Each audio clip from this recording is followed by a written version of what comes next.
नमस्कार। भारत की इकोनॉमी में छोटे कारोबारों यानी स्मॉल स्केल इंडस्ट्रीज का रोल हमेशा से बहुत बड़ा रहा है। लेकिन एक दौर ऐसा भी आया जब ये महसूस किया गया कि उन्हें आगे बढ़ाने का जो तरीका है उसे पूरी तरह से बदलने की जरूरत है।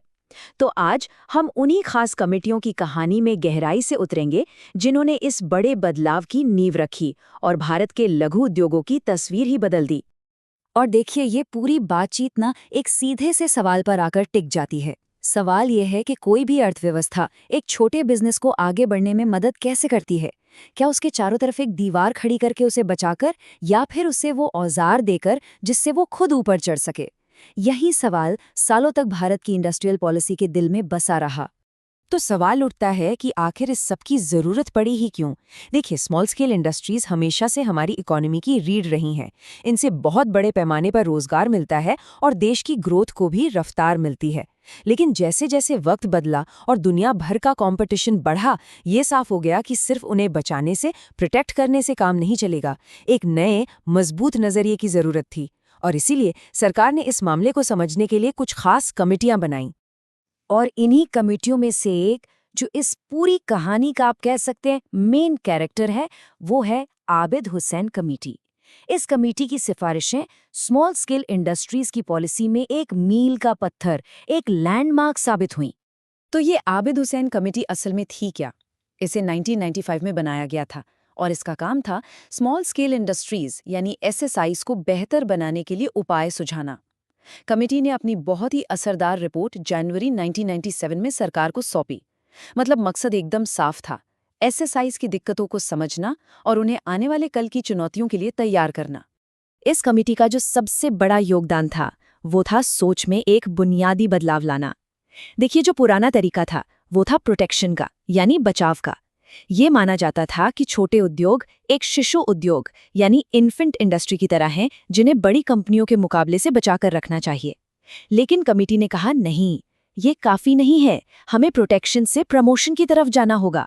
मतलब एक ऐसी पॉलिसी जो इन इंडस्ट्रीज को सिर्फ बचाए नहीं, बल्कि उन्हें इतना मजबूत बनाए कि वो दुनिया में किसी से भी कॉम्पीट कर सके। तो इस नई प्रमोशन यानी बढ़ावा देने वाली पॉलिसी के पिटारे में आखिर था क्या? चलिए, अब जरा कमेटी की उन खास सिफारिशों पर नजर डालते हैं जिन्होंने इस नई सोच को हकीकत में बदलने का पूरा रोड मैप तैयार किया। कमेटी ने प्रमोशन के लिए कई मजबूत पिलर सुझाए, जैसे एसएसआईज की परिभाषा को और बड़ा करके उसमें सर्विस सेक्टर को भी शामिल करना, उन्हें आसानी से क्रेडिट यानी कर्ज और नई टेक्नोलॉजी मिले, ऐसा इंफ्रास्ट्रक्चर बने जहां लेन देन का खर्च कम हो, सपोर्ट सिस्टम और एंटरप्राइज क्लस्टर बने, मतलब एक जैसे बिजनेस एक ही जगह पर काम करें ताकि एक दूसरे से सीख सकें। और शायद सबसे बड़ा और क्रांतिकारी कदम, एसएसआईज के लिए जो आरक्षित उत्पादों की लिस्ट थी उसे पूरी तरह खत्म कर दिया जाए। मतलब अब कंपटीशन सबके लिए खुला होगा, जिससे क्वालिटी अपने आप बेहतर होगी। अब देखिए, कमेटी ये भी समझती थी कि इतना बड़ा बदलाव आसान नहीं होने वाला, इसमें टाइम लगेगा, मुश्किलें भी आएंगी। इसीलिए उन्होंने ये सिफारिश भी की कि इस ट्रांजिशन को संभालने में मदद के लिए सरकार अगले 5 सालों तक हर साल 500 करोड़ रुपए की मदद दे। ये एक तरह से इस बड़े बदलाव को कामयाब बनाने के लिए एक बहुत जरूरी इन्वेस्टमेंट था। लेकिन कहानी सिर्फ आबिद हुसैन कमेटी की नहीं है। स्मॉल स्केल सेक्टर की मुश्किलों को समझने और उन्हें सुलझाने की ये जो कोशिश थी, ये एक बड़ा अभियान था। इसमें कई और जरूरी कमेटियां भी शामिल थीं। चलिए अब जरा पूरी तस्वीर को देखते हैं। इस पूरी कहानी में कई और किरदार भी हैं। हर कमेटी ने किसी खास पहलू पर काम किया, जैसे कि 1992 की नायक कमेटी और 1998 की कपूर कमेटी। इन दोनों ने ही छोटे उद्योगों की सबसे बड़ी सिरदर्दी यानी पैसों की कमी या फाइनेंस की दिक्कत को सुलझाने पर फोकस किया। वहीं मीरा सेठ कमेटी ने हैंडलूम जैसे पारंपरिक सेक्टर की समस्याओं को गहराई से समझा और एसएस कोहली कमेटी ने उन बीमार और घाटे में चल रही इंडस्ट्रीज को फिर से अपने पैरों पर खड़ा करने के रास्ते सुझाए। चलिए, तो अब तक जो कुछ भी हमने समझा उसे फटाफट से रिवाइज कर लेते हैं। ये वो की पॉइंट्स हैं जो इस पूरे बदलाव की कहानी को समझने के लिए सबसे ज्यादा जरूरी हैं और जिन्हें याद रखना ही रखना है।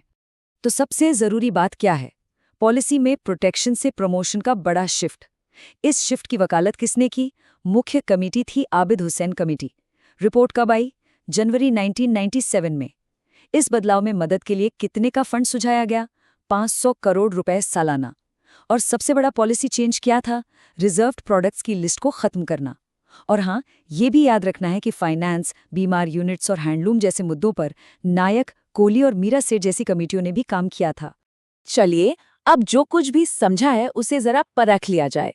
पहला सवाल स्क्रीन पर है, आबिद हुसैन कमेटी ने अपनी रिपोर्ट कब सबमिट की थी? सोचिए जरा। जी हाँ, इसका सही जवाब है जनवरी 1997। बहुत बढ़िया। चलिए, अब अगला सवाल। आबिद हुसैन कमेटी ने जो सबसे बड़ा वैचारिक यानी फिलॉसफिकल बदलाव सुझाया था, वो क्या था?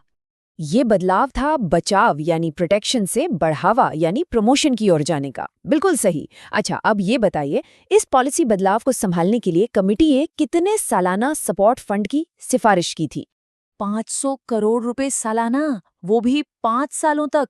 बेहतरीन। अगला सवाल, आबिद हुसैन कमेटी ने लघु उद्योगों के लिए कौन सी एक बहुत पुरानी पॉलिसी को खत्म करने का सुझाव दिया? वो पॉलिसी थी आरक्षित उत्पादों की सूची। बहुत अच्छे, चलिए आगे बढ़ते हैं। 1995 में छोटे उद्योगों की समस्याओं का जायजा लेने के लिए किस कमेटी को बनाया गया था? जी हाँ, वो थी आबिद हुसैन कमेटी। अब याद कीजिए, मीरा सेठ कमेटी जो 1997 में बनी, उसे किस खास सेक्टर की समस्याओं की पहचान करने का काम दिया गया था? वो सेक्टर था हथकरघा यानी हैंडलूम सेक्टर। बहुत बढ़िया। अब ये बताइए, नायक कमेटी 1992 ने छोटे उद्योगों को पेश आने वाली किस खास मुश्किल की जांच की थी? उन्होंने उद्योगों को फाइनेंस यानी पैसा मिलने में जो मुश्किलें आती थीं, उसकी जांच की थी। एकदम सही। अब बताइए, साल 2000 में कौन सी कमेटी थी जिसका फोकस लघु उद्योग क्षेत्र की बीमार इकाइयों के पुनर्वास पर था? वो थी एस कोहली कमेटी। शाबाश। अब एक और सवाल, कपूर कमेटी 1998 ने छोटे उद्योगों के लिए किस बेहद जरूरी संसाधन की उपलब्धता पर गौर किया था? कपूर कमेटी ने भी नायक कमेटी की ही तरह लोन यानी ऋण की उपलब्धता पर ध्यान दिया था। और अब आखिरी सवाल, किस कमेटी की 2010 की रिपोर्ट माइक्रो, स्मॉल और मीडियम एंटरप्राइजेस के ओवरऑल डेवलपमेंट पर फोकस्ड थी? वो थी टी.के. नायर कमेटी। ये शैक्षणिक विश्लेषण गर्व से लॉजिक लैडर इंस्टीट्यूट द्वारा प्रायोजित है। अगर ये विश्लेषण काम का लगा हो तो इसे लाइक करें, सब्सक्राइब करें और इस नीतिगत बदलाव पर अपने विचार नीचे कमेंट्स में जरूर बताएं।